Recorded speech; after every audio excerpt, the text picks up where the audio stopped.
Pour le thermomètre,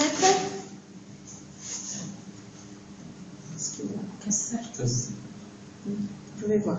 Alors, pour le thermomètre, d'abord, il faut vérifier l'intégrité du thermomètre. Il n'est pas cassé, il n'y a pas de problème. Et par la suite, donc,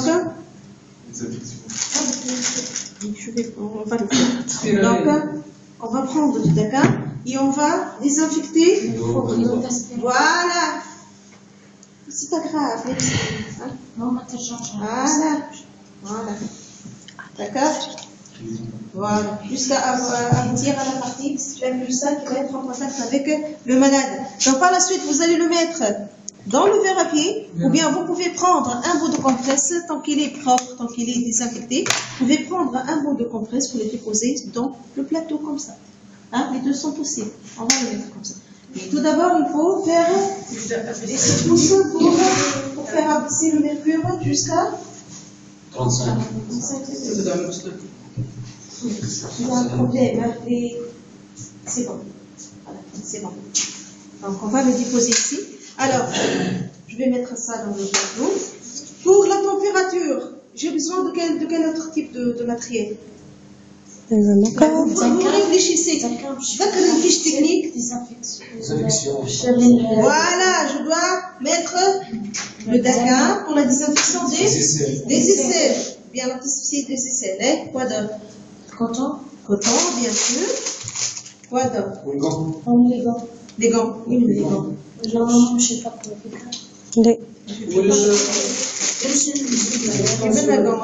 On a besoin des gants. Et on va mettre du compresse. On peut utiliser le compresse pour la désinfection aussi. D'accord? Donc, on va mettre du compresse ici. Qu'est-ce qu'il nous manque? Désinfection. Le stylo bleu. Et une montre. Ça fait une trotteuse. Madame Heli. C'est bon. Merci. Là, on va mettre notre montre ici. Comme avant.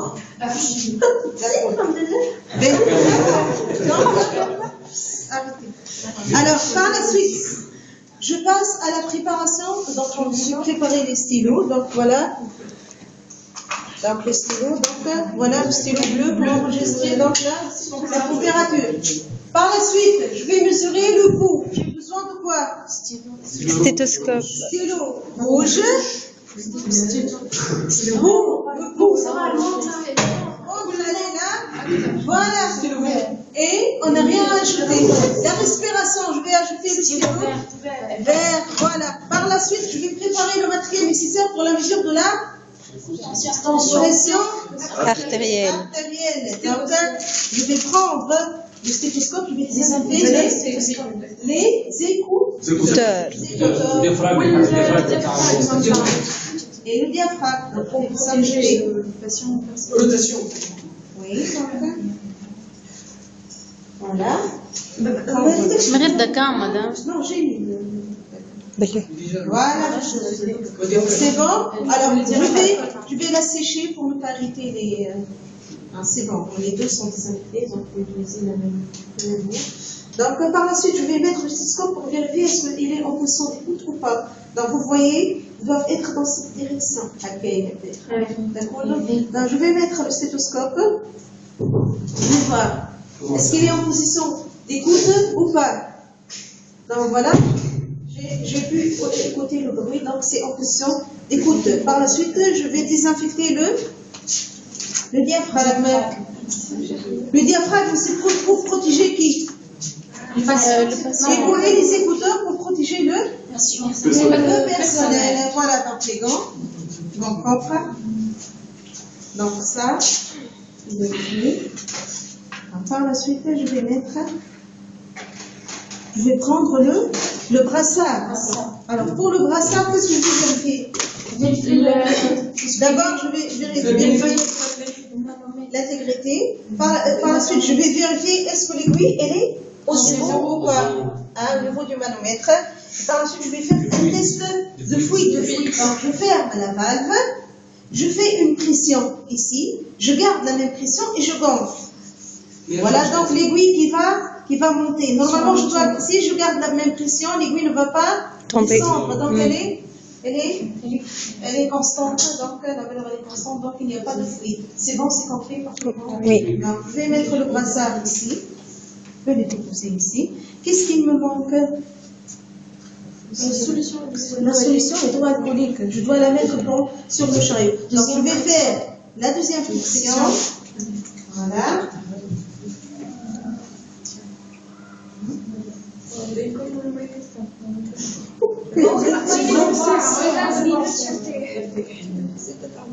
Voilà. Voilà, donc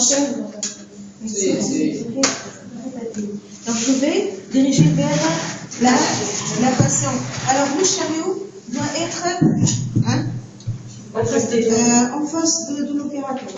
D'accord, donc pas en face du malade. Alors, théoriquement, je vais choisir quel membre pour la mesure de la température. La gauche. Plus proche. Pour mesurer la température. Voilà.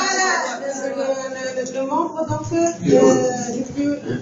Pourquoi? Parce que je vais exploiter ce membre pour la mesure de la température. Donc je vais prendre. Bien sûr, je dois informer le malade, je dois communiquer avec la malade. Ça va, ça va,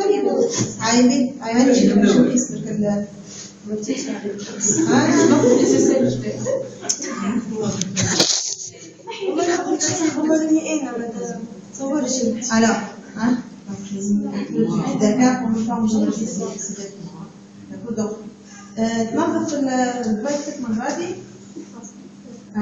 alors, et je vais prendre un bout de coton sec pour assécher. Et je vais mettre les gants. Non, ça c'est du gants propre. Les gants stériles lorsqu'on va voir les pansements. D'accord? Alors, je vais prendre par le gant. Voilà. Tu vas assécher. Donc, je fais ça. C'est pour l'économie. D'accord, j'ai fait tout ça. D'accord. Alors, si j'ai les mains, normalement, je dois me laver les mains. Je vais faire la friction, ou bien je me contente. D'accord. On n'a pas de aussi. Alors, je vais commencer par le thermomètre. Alors, il faut revérifier Le la valeur de la température. Pourquoi? Parce que si je mets une température ambiante qui est assez élevée, donc le fait d'aller de la salle du soin jusqu'au malade, ça peut donc faire augmenter la température comme ça. Donc là, c'est normal. Alors, moi-même, je dois mettre le thermomètre qui ne va pas la patiente. Voilà. Vous allez mettre cette partie dans le pot axillaire. D'accord? Voilà, je dois vérifier ici, est-ce que le thermomètre est bien placé? Il ne doit pas saillir. Alors je vais demander à la patiente de mettre sa main ici pour garder le thermomètre dans la bonne position. Alors en même temps, je dois regarder l'heure pour voir est-ce que le temps nécessaire. Donc il est 17h. Donc il est 17h. Alors, combien j'ai besoin de 5 minutes. Entre 5 et 10 minutes. Donc 5 et 10 minutes. Même 5 minutes, c'est bon. Hein. D'accord. Alors, par la suite, je vais mesurer le pouls. Alors, je vais laisser la tension artérielle en dernier lieu. Donc, je vais mettre le membre ici. Voilà, on y est comme ça. Et je vais chercher l'artère radiale. Voilà, je dois mesurer pendant toute une minute. Donc, on va la mesurer ensemble. Donc, 1, 2, 3, 4, 5, 6, 7, 8, 9, 10, 11, 12, 13, 14, 15, 16, 17, 18, 19, 20, 21, 22, 23, 24, 25, 26, 27, 28, 29, 30,